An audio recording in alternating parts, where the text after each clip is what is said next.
Greetings YouTube and welcome to the Blue Corner and to a Yu-Gi-Oh! Deck profile for the September 2024 format.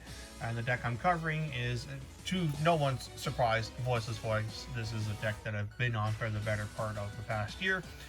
And yeah, this was one of the first things I went to as far as when the new ban list dropped.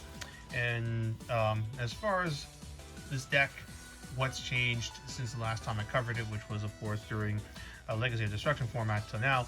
The game itself has changed around this deck, but the deck itself hasn't really, and that has actually been like a source of its problems in trying to compete with this now much more high-powered metagame that it finds itself in. And before I go into the list, I'm going to cover a couple things in here as far as like my thoughts on some stuff and whatnot. But as far as Legacy Destruction, as far as info goes itself, the deck didn't get anything good as far as direct support. It got this trap card that is literally useless, as its main purpose, aside from letting your big guy get over even bigger things, if that was ever an issue, is it summons a vanilla, and that's really it. I get to at least flex my TP Skull Guardian, but otherwise, yeah, no, the new trap card's terrible. Info did print a good trap card for this deck that I will mention, but yeah, unfortunately, that's where we're at right now. Voiceless can't really make use of the Queensmith engine, especially now that Appaloosa is banned, so that's not a thing. The ban list hitting Branded Fusion hurts this deck too, because now you don't have that option, which was one of your few ways to like play going second, which is still an issue for this deck, especially against like full fire boards, full Yubel boards. The fact that the Yubel is looking to be the best deck is not a good thing, because that's already a really terrible matchup post info, and with the stuff that people will be siding or main decking as hate for Yubel, we get caught in the crossfires. So like Beansmith Volvo is Branded Vovo is pretty much dead in the water. Melodious Voiceless Voice, that was cope, and aside from like a few people like topping a couple regionals with it, the deck is, that variant is just trash, so near no. Nadir Voiceless, that is one that's being tossed around a lot. I considered it first, but with the way the format is, I'm liking it less and less. Aside from the fact that drawing Maximus just feels awful, we are in a format where shifters are going to be flying around from decks that aren't the top two, and that just hurts that build even more. I prefer the immediacy of Extravagance, so that's what I'm on that. But oh, and of course, Branded, aside from Fusion going to 1, did not get touched. That's also a prominent matchup that you'll be dealing with, and just the thought of resolving Maximus against Branded and then sending 2 things just makes me go yikes. True, you could use like Cypher and Lord Omega to negate one of, to shuffle back, and you could use Skull Guardian to negate the thing, but I just again would rather have the immediacy of Extravagance alongside Prosperity. So I think right now Pure is the best build, and then looking ahead into the future as well, there is the deck build set crossover breakers coming out with the Ryuji coming up, and as far as Ryuji Voiceless Voice goes, I think like a full-on Ryuji heavy build that plays a whole bunch of them, the field spell to try and like get the Varudas after you do your stuff, that's not worth it, because that sounds even more clunky than Melodious Voiceless Voice, and look where that's right now. No, if you're gonna make use of the Ryuji cards from that set, I think all you really want is just one of the Dragon Pendulum, and then one of the continuous spell he can search that allows you to get a Macrocosmos during your opponent's turn. That's honestly just good enough. You can just set it up going first, have a macro against in a format where the graveyard does matter a significant amount, and then it comes back to your turn and you just go from there. So that's where I see this deck going as we head further into the year. So yeah, long story short, this deck is probably at best like high tier 2, maybe tier 1.5, unless someone finds something truly softy, but you're going to be trying to punch above your weight as far as the format goes, and that's right now.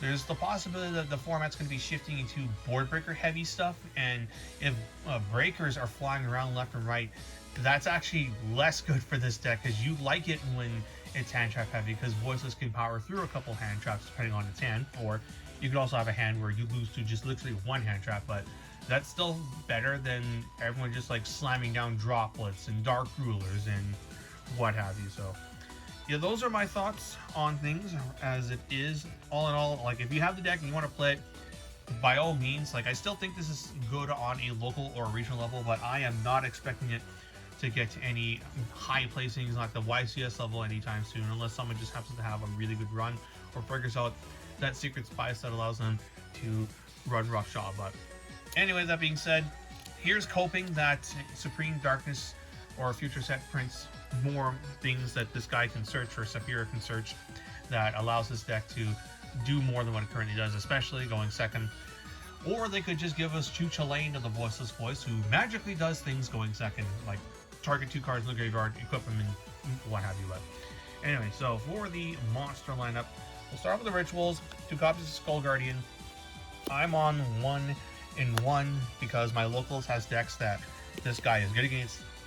He is admittedly not that great going second, but I still like the option of being able to set this guy up to negate things like Grand Infusion and other prominent spell cards in the format. Then for the normal summons, 3 copies of Low, 3 copies of Diviner, and Triaz. Not much to really say here. These guys are still good. 3 copies of Saphira, one of your most important cards, and 1 copy of the Old Man. So, there has been a bit of a debate, kind of, sort of, about whether or not you want to play the Old Man or not. To put it bluntly, you do. This card's very good, and cutting it out from the deck, I think, is a tremendous mistake, as this card not only allows you to grind, but is one of your ways to play through Dimensional Barrier, because if they flip Barrier on you and you're going second, you can at least summon the Old Man and then have him tag out into Skull Guardian on the next turn. His ability to cycle back spells, especially with Product Prosperity going to 1, very, very important. I think you do need to play this in the deck. Yes, he's a soft brick like the Trap, but you can at least still make use of it in the hand. So there's that little thing going on. Then 3 copies of Barrier, 1 copy of Blessing, 1 copy of Radiance, and 2 copies of Prayer for the Eucharist of the Engine. Then lastly, the honorary card, 3 copies of Pre-Prep. If you weren't on Pre-Prep before the ban list, I think you definitely are going to be on 3 copies of this card now, just because you have 2 less copies of Pot of Prosperity, which is another significant hit to the deck. So more options to try and search your pieces to get to your Sarivas so that your Low is safe, and your Diviners as well. And it baits Ash like no tomorrow. Speaking of, for non-engine, 3 copies of Ash Blossom, 3 copies of Nibiru, who's, as you all know, has gotten a lot more promising in this format with Apollousa being gone. It's quite possible for you to hit a deck with Nibiru at a critical point and just screw them over, especially if you can pair it up with another hand trap, because admittedly against you, Bell, Nib's not enough, but if you have Imperm plus Nib, then it's quite possible, unless they summon the second Phantom, because, you know, custom cards. But yeah, right now these are what I am on as far as like my big hand traps, and 1 copy of Bestial Magnamut as another hand trap, which kind of conflicts with a certain card in here, but I figure the upside of Magnamut is still too much to pass up. Then rounding out hand traps, 3 copies of Imperm, and lastly, Dominus Purge. So this is the card I was alluding to earlier, being the piece of indirect voice support that came out of the last set. So this is a series of trap cards that we will be seeing in these sets, Purge being the first one. So its effect is if your opponent if your opponent controls a card, you can activate this from your hand. Otherwise, it's a regular trap. Its effect is when your opponent would activate a card effect that would add a card from deck to hand, you can negate the activation. Then if you have another trap card in your graveyard, you can destroy that card.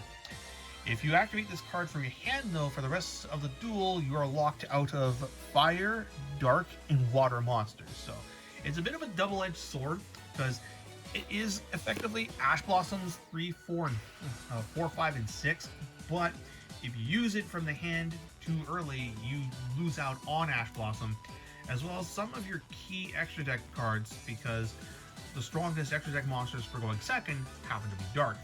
But given that your main engine is predominantly light, Purge is a very welcome addition to the deck, and going first, you can always just set it, and then you have Dominus Purge to negate 1 search effect, and you can use Ash Blossom to negate a more powerful search effect.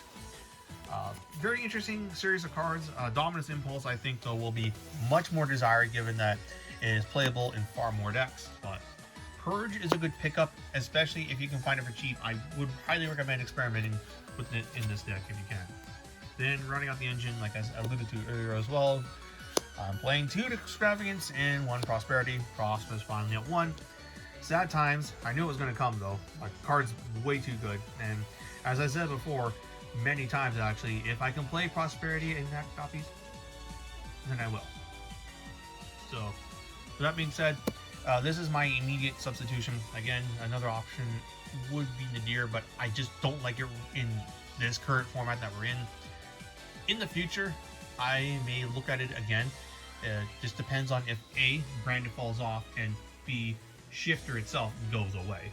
And with that being said, I've always had like good, mind you, okay, so this is personal bias here, but in general, like I've always had just like good luck with this card. Like it's always drawn me Borked when I was playing Mikonko or Dinosaurs, and I haven't had bad draws with this card yet. And then my last non-engine card is Called by the Grave. Right now, we are still in a pretty hand trap oriented format, so Called by will get used. And it's a good card going second against you, Bell and Fire. That being said, if we indeed start seeing a more breaker heavy format, then this will come out and I'll put something else in. Then for the X deck, 2 copies of Dynamondo, especially more so since we're on Extra, then Goddess to out certain monsters that I can't get over otherwise. IP, SP, Nightmare Phoenix, and then the Almirage package, Anima, so I can link climb into SP, and then 2 each of my Diviner targets because I'm on Extra. If you're not on Extra, then you can cut down on these and you can just play Nadir targets like Garura, the Tri-Brigade monster, and I forget what else, but yeah, there's that. And then Chaos Angel and Odd Eyes Mutiverse Dragon to summon off of the effect of Pendulum Gap Dragon. Chaos Angel, in theory, will be easier to get at, so yeah, you definitely play it in here because it comes up a lot when you're trying to break boards going second, especially if you open with Diviner going second and you're able to push it through, then you just have that option. And that's it. I don't really have a side made up at the moment, but if I were to have a side, it would be like your usual stuff. Going first, Solemns, so that you don't get blown out by the breakers. Moltarmies, I do own them, so I would have them in there if you believe that they're good in your area. More Bestials, and then like back row hate. Skill drain maybe at 1, but there's still floodgates, and we have a couple people on stun at my local, so I probably would check for that, and I would just kind of go for there. Oh, and there can only be 1. That card's mad good, and that's it. So just give me a moment. We'll go into final thoughts. So that is the deck in a nutshell. I know it's a bit more doomer than some people would have liked, but I mean, I'm not going to mince words when I say that it's going to be a fight trying to play this deck in any major competitive tournament, just because, again, you're trying to swing above your weight, and there are certain limits, and this deck is also more bricky compared to the likes of Fire and Feed. But the one benefit of this deck going forward, though, is that when Abyss Rising, or Rage of the Abyss comes out, and Moltarmy Furos comes out, this deck actually benefits a fair amount. 1, you can play it, and it won't conflict with Dominus Purge, and 2, you don't actually care about it, as Furos doesn't really hurt this deck's main line. Be sure if you do the Diviner play, then they'll get a draw off of Furos, and as long as you just don't use the extra deck, you don't give them a whole lot of draws.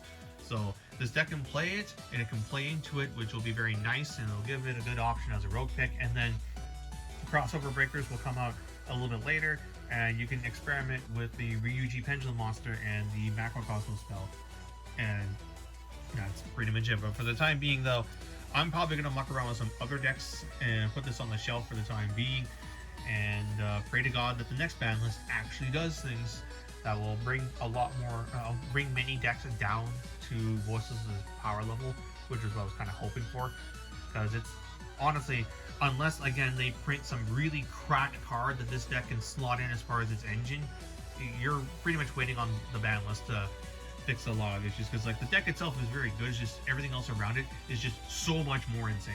But I still like this deck a lot. It's the closest I've had to playing Necros since Necros, and I've been having fun with it on Master Duel. So not much to really say. Hope you guys enjoyed this, and until next time, this is BlueStar899 jacking out.